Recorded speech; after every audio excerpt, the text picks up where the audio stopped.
Hey everybody, how's it going? It's Space Cowboy here. Welcome back to the channel with another video for you guys here today. And us Cowboys fans had a pretty eventful Sunday, and that might be an understatement. So we got two things to talk about. We're going to talk about the off-the-field stuff in a separate video. Of course, I know it's about Jimmy Johnson, and we all know what happened, but I want to dedicate a video to that because it's a big deal. But we got to talk about this dub the Cowboys got against the Panthers 33-10. And I mean, it was pretty much self-explanatory. The Cowboys showed up. They did what they've been doing over the past couple of weeks, and it led to them getting a victory. They took advantage of key moments in the game that Carolina gifted them, and that allowed them to put the game away. And, you know, it really felt like, oh, why are you letting this team linger around? You're just playing with your food. It really felt like that, didn't it? But the Cowboys did what they had to do to win this game, and I know that sounds so cliche, but there really isn't a whole lot of thought I got to put into this game other than a couple of things. So let's first start off with some of the stat sheet things. So Dak Prescott was 25 for 38, 189 yards and 2 touchdowns. Tony Pollard, 12 carries, 61 yards and a touchdown. And then Brandon Cooks led the way with 3 receptions, 42 yards and 0 touchdowns. So the Dallas Cowboys went into this Carolina game just going out there, doing the bare minimum they needed to do to win, and they got the W with no injuries. That's always a plus there. When we look at the total stat sheet, also, you did enough of a job to where you were able to pull Dak Prescott in the fourth quarter, so that's another W there. So we look at what the Cowboys have done. They were 7 of 16 in third down efficiency. They ran 68 total plays for 311 yards. Good stuff there.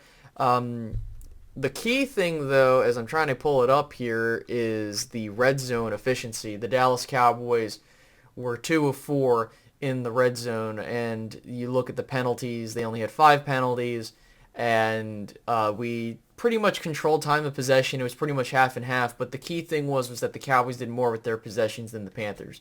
And look, I understand that team over there in Carolina is 1-9, and they're 1-9 for a reason, but the defense definitely isn't one of the reasons. They're 6th in terms of passing defense. I'm not sure where they land for rushing defense, but they're a tough unit to go up against.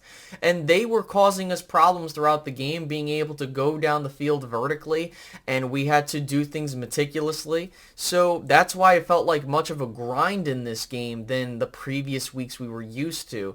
But you go on the road, you get a win, you come back home for Thanksgiving, and in fact, 3 straight home games, so that's good in your pocket there, considering how well you've been playing at home. Now, a couple of highlights in the game that I really wanted to talk about. The first thing was Xavier Woods, former Cowboys legend, having a horse collar and a face mask on the same play. I mean, I've never seen that happen ever, so that's something I wanted to talk about. Brandon Aubrey, he did miss an extra point, but he continues to extend his streak for field goals made to start a career. He's now at 20, I believe, so that's good for him.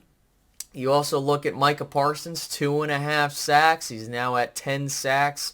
He is the first Cowboys player in franchise history to start off a career with 10-plus sacks in 3 straight seasons. He's, I believe, now the 9th player in NFL history to have done such a feat. So that's great.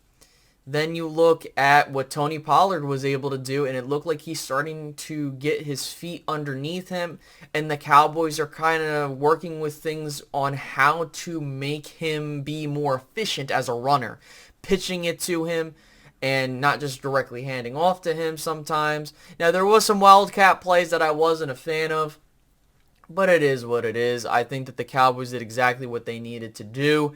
DaRon Bland, man, 4 pick sixes on the season and ties the NFL record, and I hope that he beats it this year because that would be amazing. But he has emerged into a superstar-like player, and I know not a lot of people want to give him his flowers for that, especially some rival fans, of course, but there are many players showing that this dude is in conversation for Defensive Player of the Year because you don't just get these pick sixes for being bland, right? Nothing but bland here. You get that recognition because you're doing what needs to be done, and he's playing football at such a high level that it hurts that Trevon isn't here on the field to be a part of it. That's what pisses me off even more. But it is what it is. And then, you did your thing. I don't really have much more to say about this game other than the Cowboys are 7-3.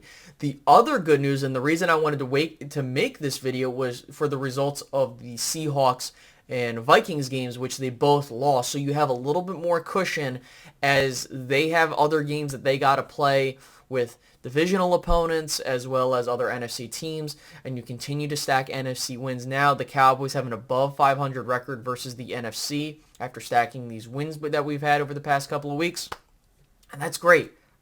That's great stuff because you need to be able to have that in your back pocket down the road. Now you have, I believe, a game up when it comes to Seattle and 2 games up, I think, when it comes to the Vikings. I could be wrong with the math there, but the point is you at least have a game on these guys, and as long as you continue to stack wins, you'll be fine. So now what's next? You have Washington on deck. We'll talk about that hopefully on Wednesday. I got to see how my schedule looks, and we'll try to get in some conversations there about the upcoming game. But guys, 7-3. Cowboys continue to roll. Tell me what you guys think down below in the comments section, and I will see you guys in the next one. Have a good one, guys. Goodbye.